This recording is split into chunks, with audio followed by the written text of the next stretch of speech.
네, 북한은 매년 인권 보고서가 채택될 때마다 최악의 인권 국가로 선정이라고 해야 될까요? 네. 이렇게 지목받아 왔습니다. 그런데 그동안 인권 문제에 지적을 해도 계속 묵묵부답이던 북한이 이번에는 이례적으로 자신들의 인권 보고서를 발표를 했습니다. 네, 국제사회를 상대로 대화를 하겠다라는 의지를 밝힌 걸까요?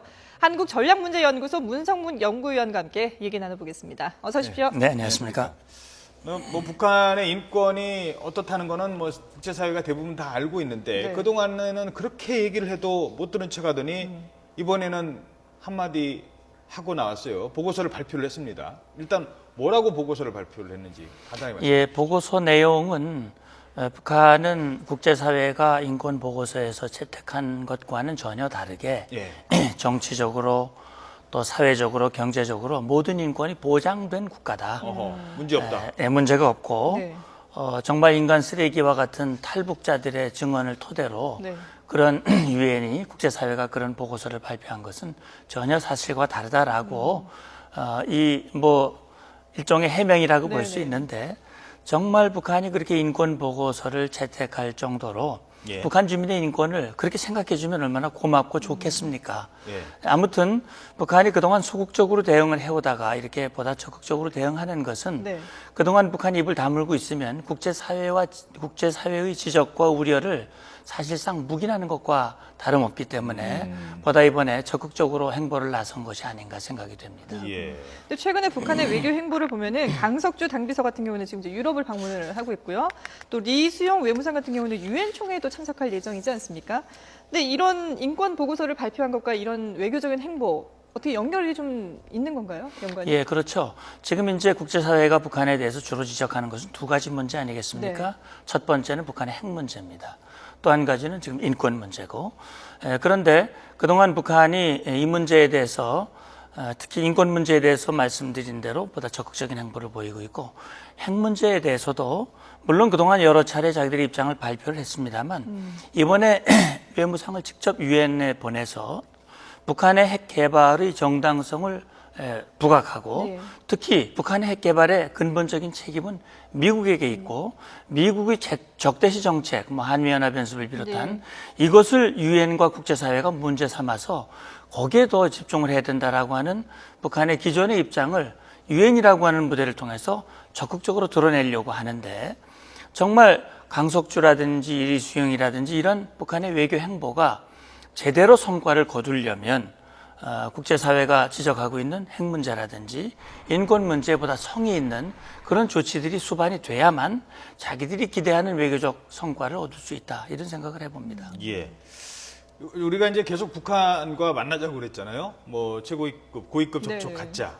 근데 북한이 한 번 얘기할까 가만히 있다가 두 번째 얘기하니까 뭔가 반응을 내놨어요. 그 내는 반응이 삐라살포하지 않으면 삐라살포하지 마라. 이렇게 얘기를 했어요. 그 얘기는 그러면은 그 이른바 적대 행위를 중단하면 만날 수 있다는 얘기인지 이게 의도가 뭔지 좀 궁금하거든요. 일단 어찌됐든 만나자는 거에 대한 대답을 했단 말입니다. 어떻게 보십니까? 그렇죠.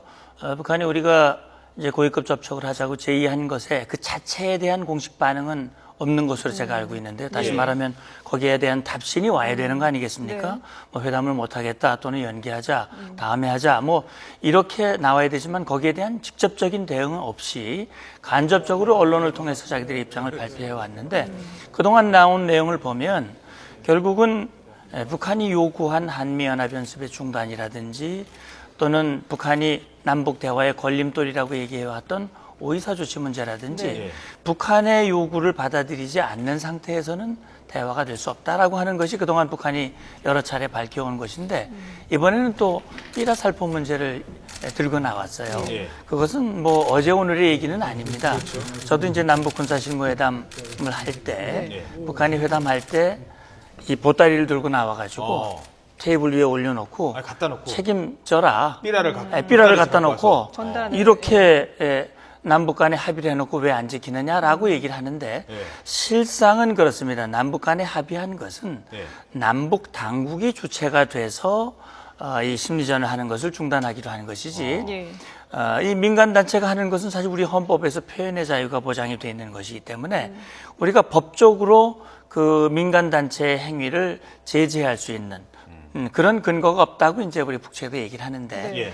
북한으로서는 그만큼 우리 민간 단체 특히 탈북자를 중심으로 진행되고 있는 이 전단 살포가 북한의 정권과 체제 유지에 상당한 부담으로 작용하고 있다고 하는 것을 이제 반증하고 있는 것인데 아무튼 말씀하신 대로 그러저러한 조건을 내세운다고 하는 자체는 예. 대화할 의지는 있는데 자기들이 요구하는 조건들이 어느 정도 충족될 가능성이 있는 그런 여건과 시기에 자기들이 나올 수 있다라고 하는 것을 지금 보여주는 것이라고 저는 생각을 하고요. 예.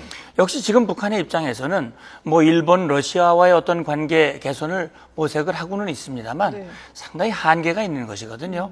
결국은 북한의 경제 문제를 해결해 줄 수 있는 것은 남북 관계를 개선하는 것이다 네. 라고 하는 것은 북한이 알고 있고 북한 최근에 박봉주 총리가 자기들 정권 수립 기념일에 남북 관계 개선 필요성을 공개적으로 언급을 했단 말이죠. 따라서 북한이 남북 대화라든지 뭔가 시도하려고 하는 의지는 있지만 자기들이 요구하는 그런 시기와 그런 여건에서 아마 나올 가능성이 있다고 저는 봅니다. 그러면 북한이 원하는 시기는 언제일까요? 지금 뭐 아시안 게임 참가를 위해서 북한 선수단도 우리나라에 와 있는 상황이고 이걸 아시안 게임을 계기로 해서 조금 더 남북 관계가 풀어지지 않을까 기대하는 시각들도 있는데 북한이 원하는 시기는 과연 언제인 건가요? 예, 그래서 그 시기가 뭐 10월이다 또는 11월이다 이렇게 날짜를 지금 정해서 말씀드릴 수는 없겠습니다만 일단 지금 유엔에서 이제 이달 말에 이 핵 문제라든지 인권 문제를 놓고 한미 북 간에 그런 어떤 쟁점이 나올 텐데 역시 북한이 만약에 인권 문제에 대한 수위가 굉장히 높아져서 그것이 첨예한 대립으로 가게 되고 핵 문제와 관련해서도 북한의 기대만큼 상황이 전개되지 않아서 만약에 북한이 추가적인 도발, 핵실험이라든지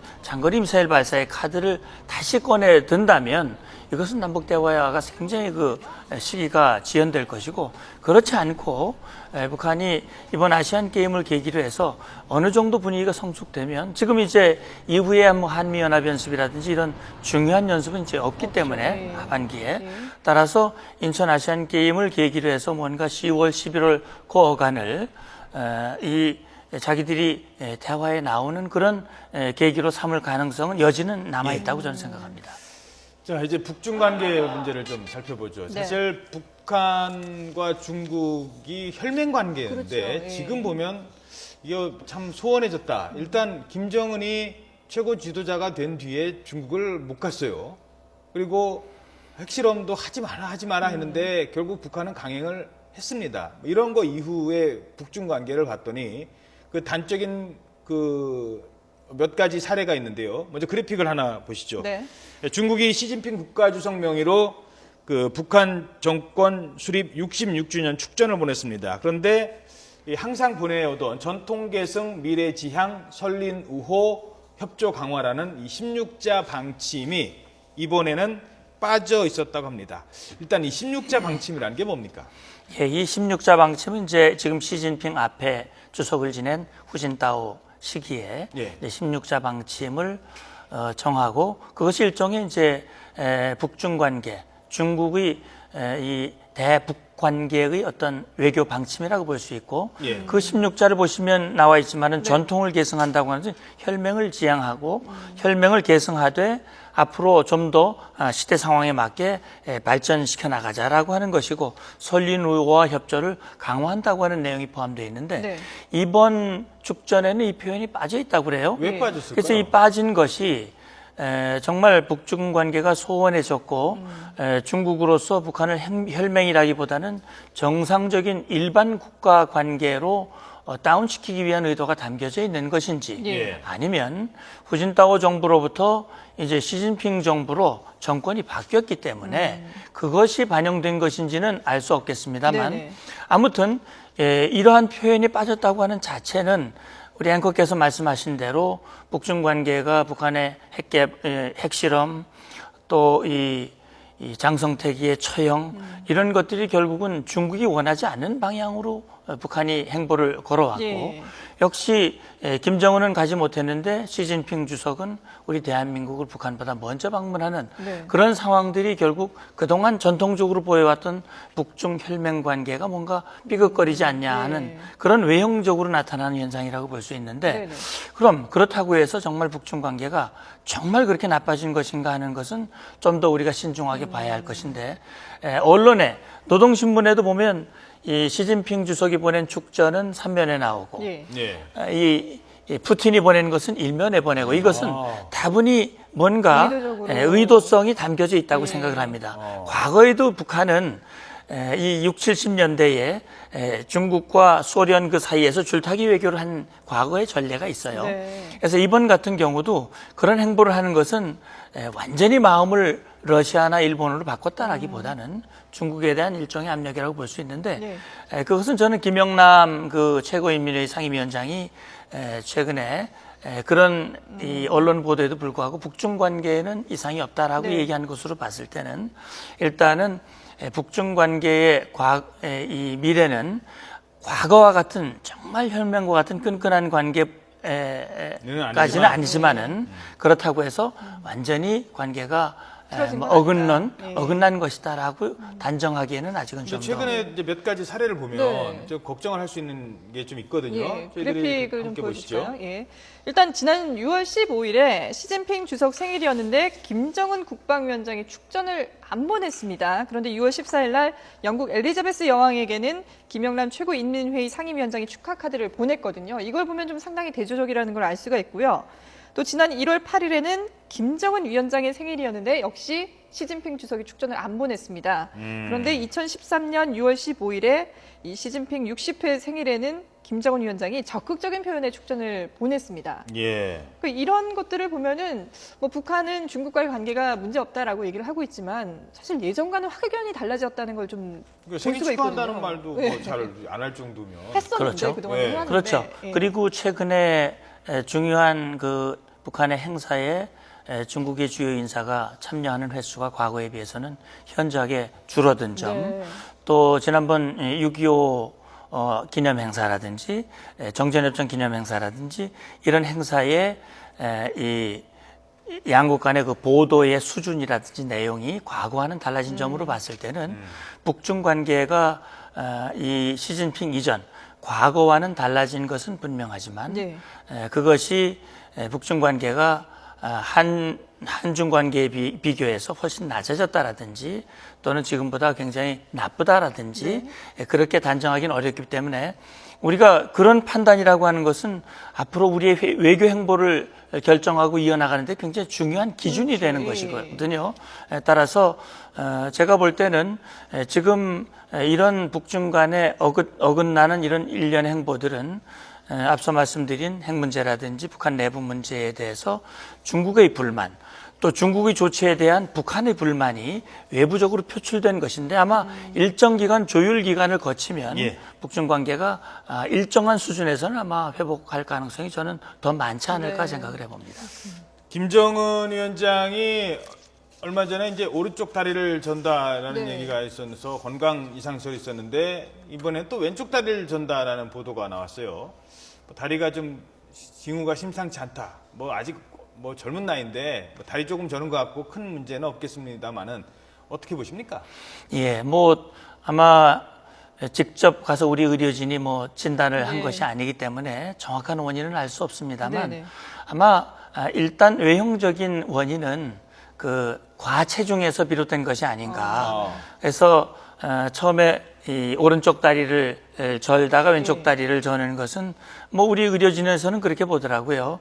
양쪽 다리가 다 아프지만 통증이 덜한 다리 쪽으로 주로 많이 딛게 되기 때문에 이렇게 교차해서 그런 저는 현상이 나타나지 않느냐 하는 것인데 저는 그런 체중뿐만 아니라 제가 생각할 때는 그렇게 체중이 갑자기 짧은 기간에 그렇게 체중이 불어나는 것은 역시 스트레스라든지 그런 것으로부터 오는 어떤 그 폭식 현상이나 또는 과음 또는 이 흡연 네. 이런 것들이 복합적으로 나타나는 것이 아닌가 하는 생각도 들고 예. 또 가족력을 지적하기도 해요. 네. 그 김일성이나 김정일이 심혈관계 질환을 가지고 있었고 예. 그렇기 때문에 그런 영향이 있다고 보는데 현재 상황만으로 보면 그렇게 위험한 수준은 아니지만 예. 저런 상태가 계속될 경우에는 상당히 영향을 미칠 수 있고 건강이 안 좋을 경우는 결국은 의사결정에 상당히 영향을 미칠 수 있기 때문에 네. 그런 것들이 우리가 이제 관심이 주목이 되는 것이고 그럼에도 불구하고 저것을 여과 없이 북한 언론에 그러니까요. 예. 내보낸다고 네. 하는 자체는 그럼 그렇게 심각하지 않은 아마 걸로. 심각하지 않은 것이기도 하고 예. 젊은 지도자가 몸이 좀 불편하지만 그럼에도 불구하고 주민들을 그럼에도 위한 불구하고. 적극적인 그런 행보를 나타내고 있다라고 하는 그런 어떤 리더십을 부각시키기 위한 그런 어떤 속내도 같이 있지 않을까 생각합니다. 예, 알겠습니다. 네, 지금까지 한국전략문제연구소 문성묵 연구위원과 함께 얘기 나눠봤습니다. 고맙습니다. 고맙습니다. 감사합니다.